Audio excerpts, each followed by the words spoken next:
Pennywise atau Aiti. Pennywise atau Aiti adalah makhluk paling mengerikan ciptaan Stephen King karena ia bukan badut, melainkan entitas kosmik kuno yang berasal dari luar realitas manusia. Dalam novel Aiti tahun 1986 dan film IT 2017 dan 2019, Pennywise memang sering muncul sebagai badut untuk menarik anak-anak, tetapi itu hanyalah topeng. Kengeriannya terletak pada kemampuannya membaca ketakutan terdalam korban, lalu berubah wujud sesuai fobia mereka. Badut, monster, orang mati, bahkan bayangan traumatis masa lalu. Ia tidak hanya membunuh, tetapi menyiksa secara psikologis, karena ketakutan membuat rasa korban lebih nikmat baginya. Pennywise juga hidup dalam siklus, bangun setiap 27 tahun untuk memangsa anak-anak kota Derry, menciptakan horor kolektif yang diwariskan lintas generasi. Wujud aslinya, Deadlights, adalah cahaya kosmik yang dapat membuat manusia gila, lumpuh, atau mati hanya dengan melihatnya, menegaskan bahwa ia berada jauh di atas pemahaman manusia. Film adaptasinya memperkuat teror visual, senyum tak wajar, gerakan patah, suara tenang, namun sangat mengerikan.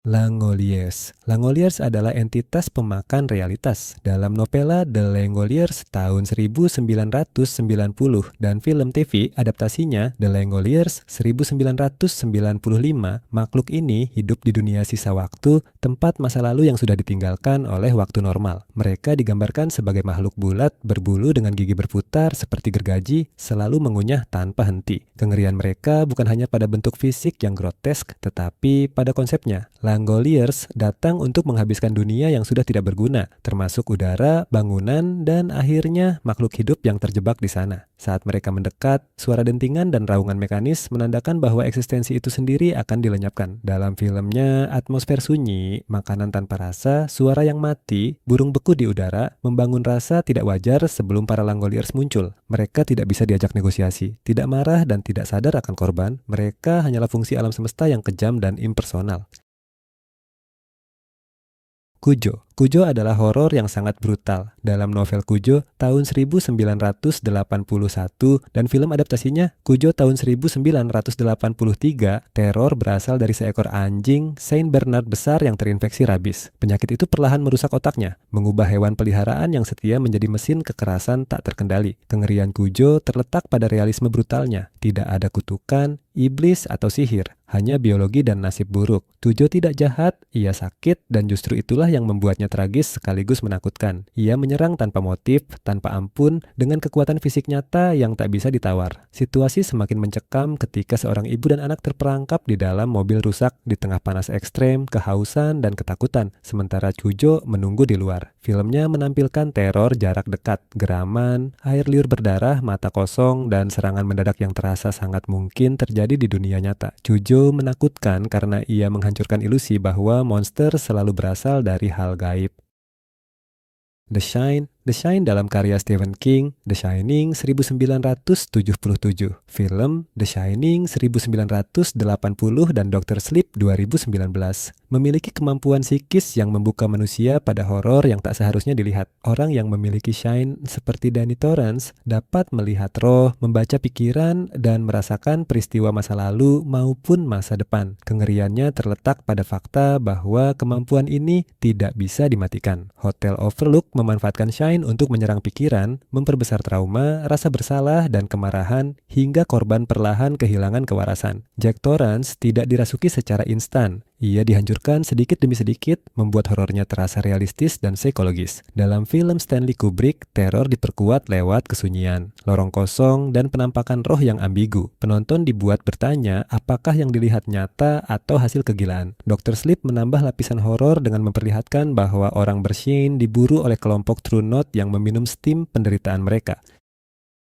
El Cuco atau The Outsider adalah makhluk yang menyerang realitas dan logika manusia secara langsung. Dalam novel The Outsider tahun 2018 dan serial HBO The Outsider tahun 2020, makhluk ini adalah entitas kuno yang mampu meniru manusia dengan sempurna. Ia membunuh anak-anak secara brutal, lalu mengambil rupa orang lain dengan menyentuh atau melukainya, menciptakan alibi sempurna bagi korbannya. Kengerian utamanya terletak pada paradoks. Seseorang bisa 100% bersalah dan 100% tidak bersalah pada saat yang sama. bersama. Bukti forensik, saksi mata, bahkan rekaman kamera semuanya saling bertentangan, menghancurkan kepercayaan pada hukum dan rasionalitas. El Cucho juga memakan penderitaan emosional, terutama kesedihan keluarga korban, membuat tragedi berlapis-lapis. Ia tidak terburu-buru. Ia menunggu masyarakat saling mencurigai, membenci, dan hancur dari dalam. Dalam adaptasi serial, horor diperkuat dengan atmosfer sunyi, wajah makhluk yang perlahan retak, dan gerakan tidak manusiawi yang halus namun mengganggu. The Wendigo. The Wendigo dalam Pet Sematary tahun 1983 adalah salah satu horor paling kelam dan menyiksa secara emosional ciptaan Stephen King. Berasal dari mitologi kuno, Wendigo digambarkan bukan sebagai monster yang sering terlihat, melainkan roh jahat yang bersemayam di hutan dan tanah terkutuk. Kengeriannya terletak pada caranya memanipulasi duka manusia. Ia membisikkan harapan palsu kepada orang yang kehilangan orang tercinta, mendorong mereka mengubur mayat di Pet Sematary kuno. Yang bangkit bukanlah orang yang sama, melainkan sesuatu yang dingin, kejam, dan rusak secara moral. Wendigo jarang muncul secara fisik, tetapi pengaruhnya meresap. Keputusan salah, bisikan di malam hari, dan perasaan bahwa alam sendiri menentang manusia. Dalam film Pet Sematary tahun 1989 dan 2019, teror diperkuat lewat suasana hutan sunyi, suara langkah berat, dan bayangan raksasa bertanduk yang sesekali terlihat, cukup untuk membuat penonton merasa diawasi. Wendigo menakutkan karena ia tidak memaksa. Ia membiarkan manusia memilih kehancurannya sendiri.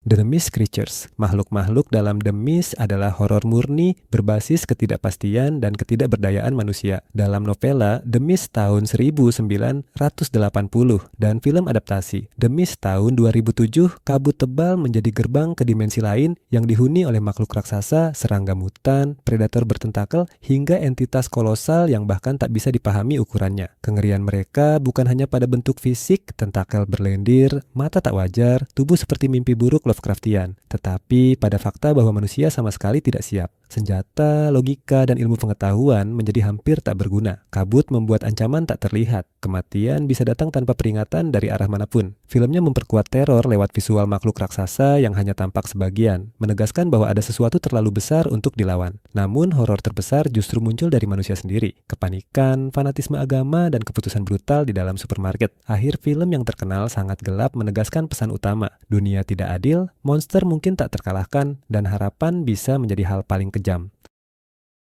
The Crimson King. The Crimson King adalah salah satu entitas paling mengerikan dan nihilistik dalam semesta Stephen King, terutama dalam seri The Dark Tower. Ia adalah perwujudan kegilaan kosmik, makhluk yang ingin melihat seluruh realitas runtuh. Kengeriannya tidak datang dari kejaran atau pembunuhan langsung, tapi dari fakta ia mengendalikan kehancuran dari balik layar, memengaruhi dunia, waktu, dan pikiran. Crimson King hidup di luar nalar manusia, terikat dengan menara kegelapan yang menopang semua realitas. Jika menara runtuh, semua dunia akan musnah. Ia memanfaatkan agen seperti Randall Flagg dan para Breaker untuk perlahan merusak struktur eksistensi. Secara psikologis, ia digambarkan sebagai makhluk yang tertawa di tengah kiamat, menikmati penderitaan sebagai seni. Dalam novel, kegilaannya begitu ekstrim hingga bahkan sekutunya takut padanya. Adaptasi film The Dark Tower tahun 2017 hanya menampilkan bayangan kecil kekuatannya, tetapi tetap menekankan bahwa Crimson King adalah kejahatan yang tidak ingin berkuasa. Ia ingin segalanya berakhir.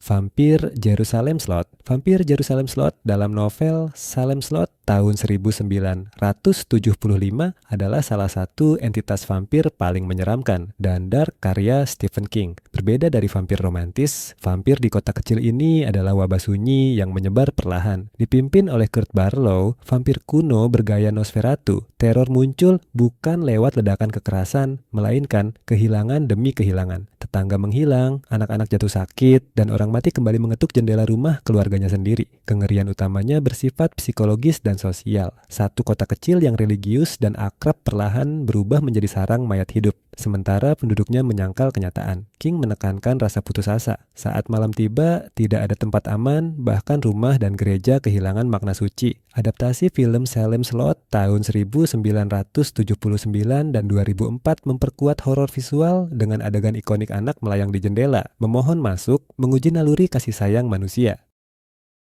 Randall Flagg. Randall Flagg atau The Man in Black adalah entitas yang memanipulasi manusia dari dalam. Ia muncul dengan banyak nama dan wajah. Walter Odom, Martin Broadclough, R.F. di novel The Stand, The Dark Tower, The Eyes of the Dragon, hingga adaptasi film dan serial The Stand tahun 1994 dan 2020.